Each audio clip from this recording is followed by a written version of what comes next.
Sambeni family kumangoma musandicherera spereki maiti pamwe ndichasafana manje ndiri gafa kusvikira ndafa inini gospoli singu chei amiramira maiti ndichagumira munzira gospoli andisimudzira pandinoimba mafanzi anodairira maiti ndichagumira munzira gospoli andisimudzira pandinoimba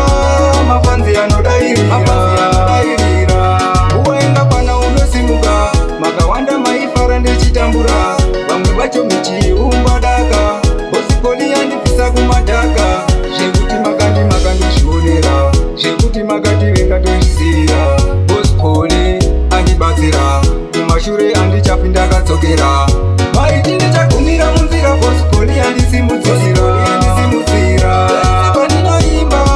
mafanzi anodairira maiti ndichagumira munzira gospoli andisimudzira pandinoimba mafanzi anodairira kashoma kumboona nokubatsira kashoma kumboona nokusimudza maitotitorera upasi nechiona sekunge hatina senzi nhasi ndazoiwana chanzi pandasvika kunzi hoyo nemafanzi ngoma dzangu dzaburira pamuzanzi pamuza ndaseta pesi maiti ndichagumira munzira gospoli andisimudzira pandinoimba mafanzi anodairira maiti ndichagumira munzira gospoli andisimudzira pandinoimba mafanzi anodairira uwaenga pana unosimuka makawanda maifara ndichitambura vamwe vacho michiumba daka gospoli yandibvisa kumadhaka zvekuti makandizvionera zvekuti makati vengatozvisirira gospoli andibatsira kumashure andichapi ndakadzokera maiti ndichagumira munzira gospoli andisimudzira pandinoimba mafanzi anodairira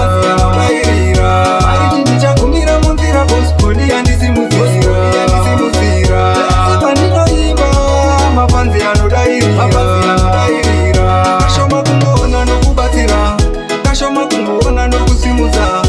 maitotitorera upasi nechiona sekunge hatina senzi nhasi ndazoiwana chanzi pandasvika kunzi hoyo nemafanzi ngoma dzangu dzaburira pamuzanzi pamuza ndaseta pesi